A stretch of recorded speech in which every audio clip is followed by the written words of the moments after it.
নমস্কার বন্ধুরা, ইন্দ্রাণী কুকিং শোতে আপনাকে স্বাগত জানাই।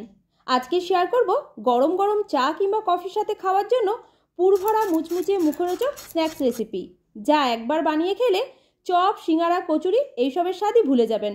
আর এটা খেতে এতটাই টেস্টি হয়, বাচ্চা থেকে বড় সকলেই পছন্দ করবে। তাহলে চলুন রেসিপিটা এবার ঝটপট দেখে নেওয়া যাক। রেসিপিটা তৈরি করার জন্য সবার প্রথমে বড় একটা মিক্সিং বোলের মধ্যে নিচ্ছি মেজারিং কাপ মেপে হাফ কাপ আটা, ওজন হচ্ছে 100 গ্রাম। এরপর এর মধ্যে দিচ্ছি ওই কাপেরই তারও হাফ ময়দা, মানে 50 গ্রাম ময়দা আমি এর মধ্যে অ্যাড করলাম। আপনি শুধু ময়দা বা শুধু আটা দিয়েও তৈরি করতে পারেন, এছাড়া আমার মতো হাফ হাফ করে মিলিয়েও নিতে পারেন। এরপর এর মধ্যে দিচ্ছি 2 টেবিল চামচ সুজি। অবশ্যই করে সুজিটা দেবেন, এতে নাস্তাগুলো একদম ক্রিস্পি মুচমুচে হবে। এবার এর মধ্যে দিলাম পরিমাণ মতো লবণ, হাফ টেবিল চামচ দিচ্ছি গুঁড়ো করে রাখা চিনি, আপনি গোটা চিনিও দিতে পারেন। ময়নের জন্য দিয়ে দেবো 2 টেবিল চামচ রিফাইন তেল, আপনি তেলের বদলে ঘিও দিতে পারেন। এরপর সমস্ত উপকরণগুলো একসাথে খুব ভালোভাবে মিশিয়ে নিতে হবে। শুকনো উপকরণগুলো একসাথে যখন ভালোভাবে মেশানো হয়ে যাবে, তখন অল্প করে হাতে এইভাবে মুঠ করে দেখে নেবেন মুঠ হচ্ছে কিনা। যদি এইভাবে মুঠ হয়ে যায় তাহলে বুঝবেন ময়ন একদম ঠিকঠাকভাবে দেওয়া হয়েছে। এরপর এর মধ্যে অল্প অল্প করে জল মিশিয়ে আটা মেখে নিতে হবে। আমি আটা মাখার জন্য হালকা গরম জলের ব্যবহার করছি। হালকা গরম জল দিয়ে আটা মাখলে আটাটা একদম নরম সফট হবে। আটা আমার মাখা হয়ে গেছে, দেখুন এইভাবে হালকা নরম করে মেখে নিয়েছি। বাড়িতে রুটি কিংবা পরোটার জন্য যেভাবে হালকা নরম করে ডোটা মেখে রাখি, ঠিক সেই রকম করে। এবার এই আটাটাকে আমাদের রেস্টে রাখতে হবে মিনিমাম 10 মিনিট। ততক্ষণ এই রেসিপিটার জন্য পুরটা তৈরি করছি। কড়াই ভালো করে গরম করে এর মধ্যে দিলাম 2 টেবিল চামচ মতো রিফাইন তেল। তেলের পরিমাণ খুব বেশি দেওয়ার দরকার নেই, এই তেলটাতেই হয়ে যাবে। তেল ভালো মতো গরম হয়ে যাওয়ার পর ভালো করে কড়াইয়ের চারধারটা মাখিয়ে নিয়েছি। এরপর এর মধ্যে দিলাম মাঝারি সাইজের একটা কোচানো পেঁয়াজ, দিচ্ছি 2-3টে কোচানো কাঁচা লঙ্কা। ঝালের পরিমাণটা আপনি এর থেকে একটু বাড়িয়েও দিতে পারেন। পেঁয়াজ আর লঙ্কাটা একসাথে এবার ভেজে নিচ্ছি মিডিয়াম টু হাই ফ্লেমে 2 থেকে 3 মিনিট। খুব বেশি লাল করে ভাজার দরকার নেই, হালকা করে যখন পেঁয়াজের কালারটা চেঞ্জ হয়ে আসবে তখন এর মধ্যে দিয়ে দিচ্ছি গ্রেট করে রাখা গাজর। মাঝারি সাইজের একটা গাজর খোসা ছাড়িয়ে ধুয়ে নিয়েছিলাম, তারপর ছোট গ্রেটারের সাহায্যে গ্রেট করে রেখেছি। এরপর এর মধ্যে দিলাম পেঁয়াজ কলি, পেঁয়াজ কলিটাও ছোট করে কেটে নিয়েছি। আর দিলাম হাফ কাপ মটরশুঁটি। আপনি আপনার পছন্দ মতো এর মধ্যে আরও সবজি অ্যাড করতে পারেন, বা এর মধ্যে যদি কোনো সবজি আপনার পছন্দ না হয় সেটা বাদ দিতে পারেন। একসাথে একটু ভেজে নিতে হবে। তার আগে এর মধ্যে কিছু গুঁড়ো মশলা অ্যাড করব। প্রথমে দিলাম হাফ চা চামচেরও কম হলুদ গুঁড়ো। এরপর এর মধ্যে দিচ্ছি হাফ চা চামচ জিরে গুঁড়ো, হাফ চা চামচেরও কম দিচ্ছি লঙ্কার গুঁড়ো। কাঁচা লঙ্কা দেওয়া আছে তাই গুঁড়ো লঙ্কার পরিমাণটা কম করে দিলাম। এরপর এর মধ্যে স্বাদ মতো লবণ দিয়ে দিলাম। গ্যাসের ফ্লেমটা লোতে রেখে সবজিগুলোকে এবার ভেজে নিতে হবে। গুঁড়ো মশলাগুলো যাতে কাঁচা গন্ধটা চলে যায় তাই সবজির সাথে 2 থেকে 3 মিনিট কষিয়ে নেব। এরপর এটা ঢেকে দেবো একদম লো ফ্লেমে 2 থেকে 3 মিনিটের জন্য, যাতে সবজিগুলো সেদ্ধ হয়ে যায়। 3 মিনিট পর ঢাকনাটা খুলে নিলাম। মধ্যিখানে ঢাকনা খুলে আমি একবার নাড়িয়ে দিয়েছিলাম যাতে সবজিগুলো কোনোভাবে পুড়ে না যায়। সবজি আমাদের ভালোভাবে সেদ্ধ হয়ে গেছে, নাড়িয়ে চাড়িয়ে একবার ভালো করে মিশিয়ে নিলাম। এরপরের মধ্যে দিয়ে দিচ্ছি ছোটো সাইজের একটা কেটে রাখা টমেটো। একদম ছোটো ছোটো করে কেটে দিলাম যাতে তাড়াতাড়ি এর মধ্যে মিশে যায়। টমেটোর মধ্যে দিতে না চাইলে হাফ চা চামচ মতো লেবুর রস দিয়ে দেবেন, একটু টকটক লাগবে, খেতে ভালো লাগবে।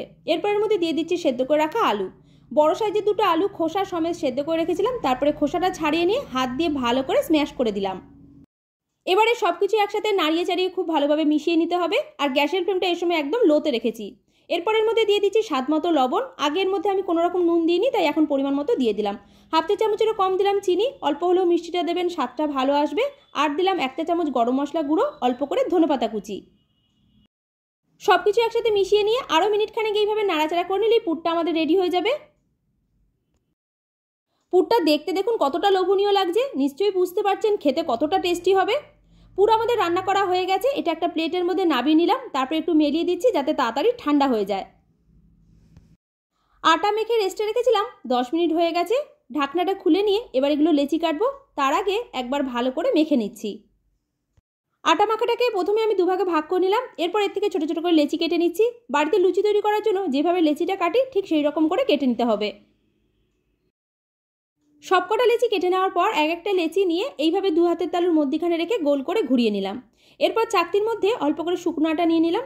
একটা লেচি নিয়ে এই আটার মধ্যে লেচিটাকে ভালো করে কোট করে নিয়েছি। এবার এটাকে বেলে নিতে হবে।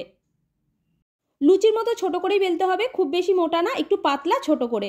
দেখুন লুচিটা আমার বেলা হয়ে গেছে, এইভাবে পাতলা করে বেলে নিয়েছি।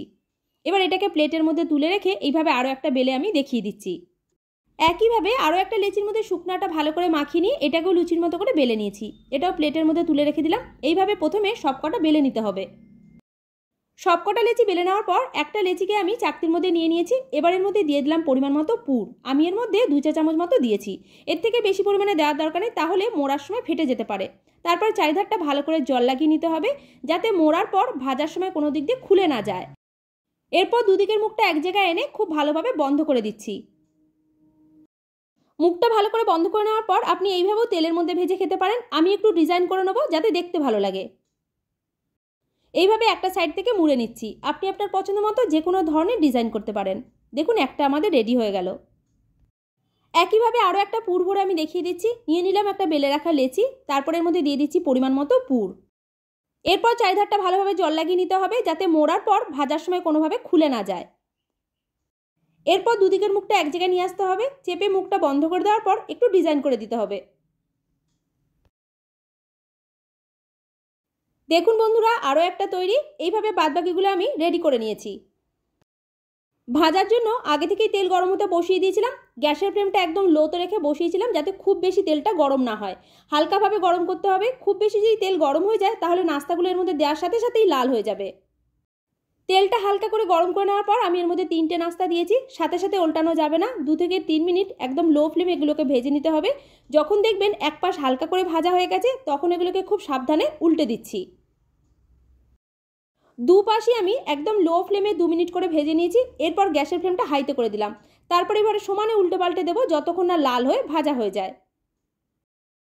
প্রথম ব্যাচের নাস্তাগুলো আমার ভাজা হয়ে গেছে। দেখুন এইভাবে লাল করে ভেজে নিয়েছি। এবার এগুলোকে তেল থেকে তুলে নিচ্ছি। আর একটা ব্যাচের নাস্তাগুলো ভেজে উঠতে সময় লাগবে 5 থেকে 7 মিনিট। একই রকমভাবে বাদবাকিগুলোকেও এই গরম তেলের মধ্যে দিয়ে উল্টে পাল্টে লাল লাল করে ভেজে নিতে হবে। দেওয়ার সাথে সাথে গ্যাসের ফ্লেমটা আমি একদম লোতে রেখেছি। যখন এক পাশ ভাজা হয়ে গেছে তখন এগুলোকে উল্টে দিলাম। এরপর আমি গ্যাসের ফ্লেমটা হাইতে করে দিলাম। তারপরে উল্টে পাল্টে যখন সুন্দর লাল করে ভাজা হয়ে যাবে তখন এগুলোকেও তুলে নিচ্ছি। সবগুলো স্ন্যাক্স আমার তৈরি হয়ে গেছে। এবার এগুলোকে আমি টমেটো সস দিয়ে পরিবেশন করছি। আপনি টমেটো সস, গ্রিন চাটনি, এছাড়া গরম গরম চা কিংবা কফির সাথেও পরিবেশন করতে পারেন। আজকের রেসিপি ভালো লাগলে লাইক, শেয়ার, কমেন্ট করে জানাবেন। আমার চ্যানেলে নতুন বন্ধু হয়ে থাকলে চ্যানেলটিকে সাবস্ক্রাইব করে নেওয়ার অনুরোধ রইল। পাশে থাকা বেল আইকনটাও প্রেস করে রাখবেন। পুরো ভিডিওটা দেখার জন্য আপনাকে অসংখ্য ধন্যবাদ।